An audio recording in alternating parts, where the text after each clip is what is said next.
पुत्रदा एकादशी कथा महाराज युधिष्ठिर ने पूछा, हे भगवान, आपने सफला एकादशी का माहात्म्य बताकर बड़ी कृपा की।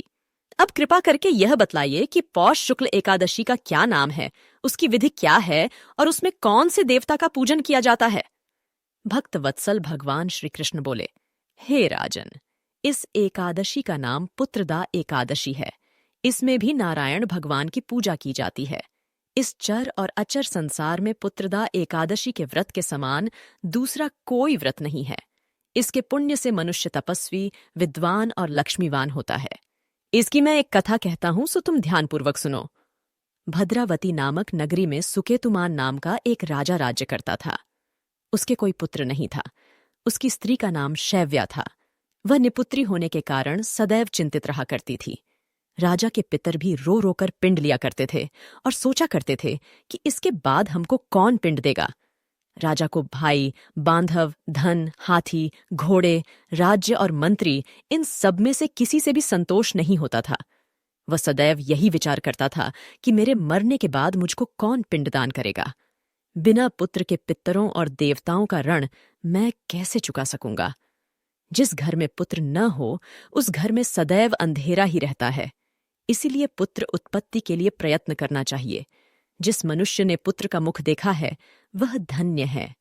उसको इस लोक में यश और परलोक में शांति मिलती है, अर्थात उनके दोनों लोक सुधर जाते हैं। पूर्व जन्म के कर्म से ही इस जन्म में पुत्र, धन आदि प्राप्त होते हैं। राजा इसी प्रकार रात दिन चिंता में लगा रहता था।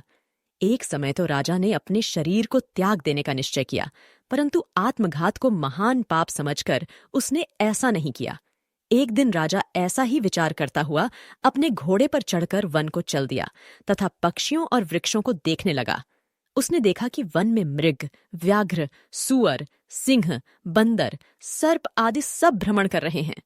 हाथी अपने बच्चों और हथिनियों के बीच घूम रहा है।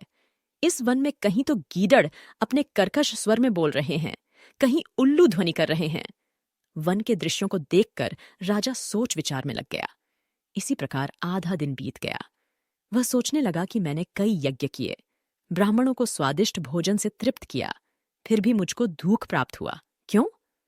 राजा प्यास के मारे अत्यंत दुखी हो गया और पानी की तलाश में इधर उधर फिरने लगा। थोड़ी दूरी पर राजा ने एक सरोवर देखा। उस सरोवर में कमल खिले थे तथा सारस, हंस, मगरमच्छ आदि विहार कर रहे थे। उस सरोवर के चारों तरफ मुनियों के आश्रम बने हुए थे। उसी समय राजा के दाहिने अंग फड़कने लगे। राजा शुभ शकुन समझकर घोड़े से उतरकर मुनियों को दंडवत प्रणाम करके बैठ गया। राजा को देखकर मुनियों ने कहा, हे राजन, हम तुमसे अत्यंत प्रसन्न हैं। तुम्हारी क्या इच्छा है, सो कहो।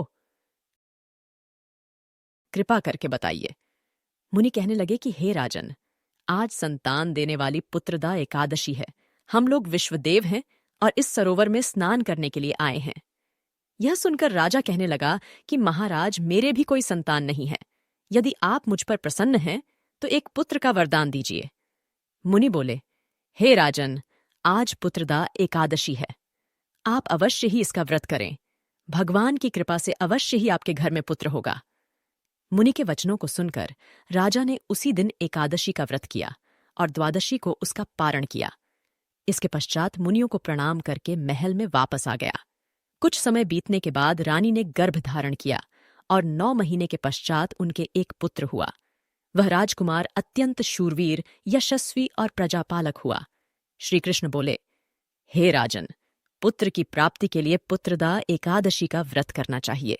जो मनुष्य इस महात्म्य को पढ़ता या सुनता है, उसे अंत में स्वर्ग की प्राप्ति होती है।